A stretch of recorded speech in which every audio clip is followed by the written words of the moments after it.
When you connect to the internet, what's the first thing that you see? Advertising.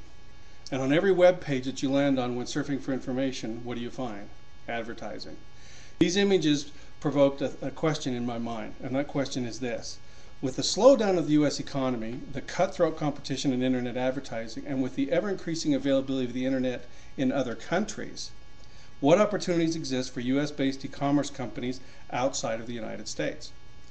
Doing a little research, I found that China, aside from the well-known fact that it houses the largest population in the world, it also has the largest middle-income market, the fastest growing economy, and a technology revolution that has forged it into becoming a world leader in the production of consumer electronics.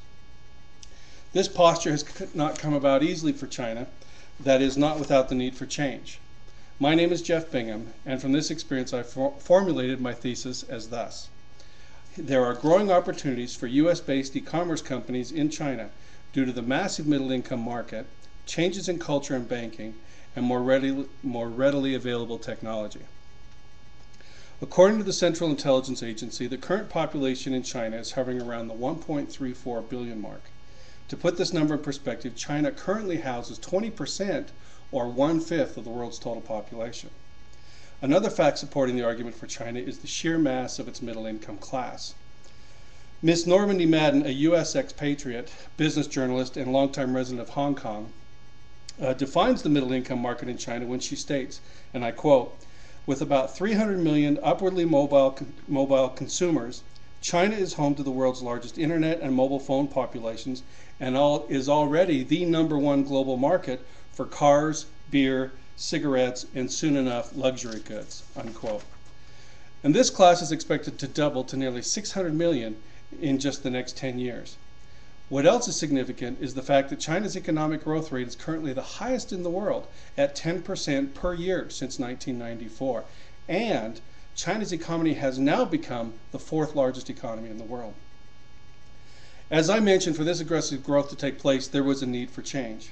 First, there was a need for cultural change.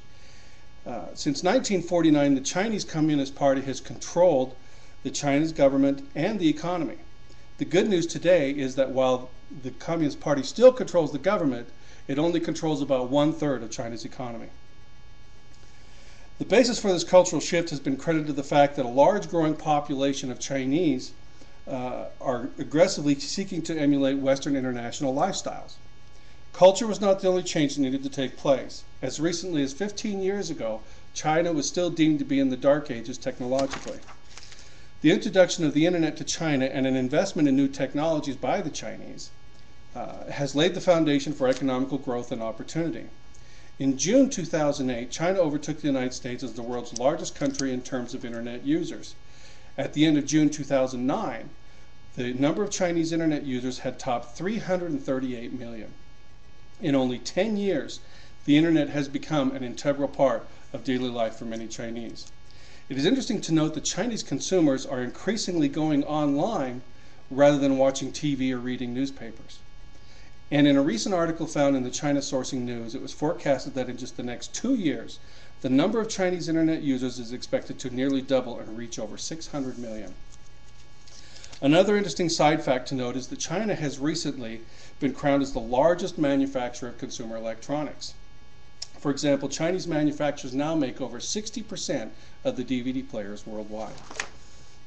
Now, in order for online shopping to take hold in China, there was a need for change or a reformation in banking. In 2004, 10 million credit cards were in circulation in China.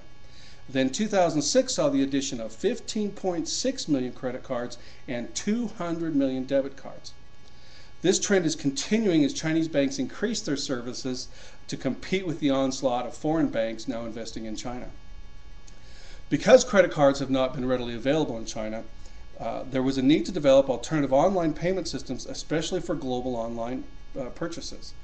In October 2007, Alibaba Corporation rolled out Alipay, or PayPal type service. In just 10 months, Alipay increased its consumer base from 47 million to 200 million and surpassed PayPal to become the world's largest third-party online payment platform. Another interesting development in the online shopping forum is the creation of virtual currency. Now, virtual currency are funds that can be purchased like prepaid phone cards. And in 2007 alone, several $100 million worth of virtual currency was purchased, and the size of the virtual currency market is still growing at a rate of 30% annually. This brings us to the summation of my thesis, that in China there are growing opportunities for US-based e-commerce companies. And this is largely due to the massive middle-income market it contains, the changes in culture and banking that China has experienced, and China's rapid growth in and availability of consumer-based technology. Now, from my research, what we've been able to determine is that China is #1 in population at 1.34 billion people.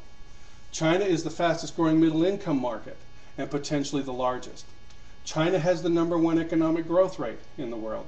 China is #1 in consumer electronics production. China is the #1 internet in internet usage, and China is #1 in mobile phone usage. That number is significant in the fact that mobile phones are expected to have a direct impact on e-commerce marketing given the new availability of mobile online shopping applications. And finally, China is #1 in the global market for consumer goods such as cars, beers, cigarettes, and soon luxury goods. At this time, I'll be happy to address any questions. Are the numbers skewed due to the large number of people in China? The statistics can seem to be skewed given the population of China, but the numbers still hold true in that China houses the largest middle income market, and given the economic growth that they are experiencing, that market is expected to continue to grow exponentially. Another question.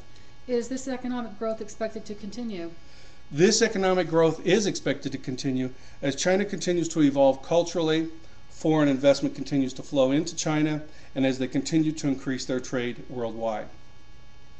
I think that the only question that really remains to be answered at this time is, why not China?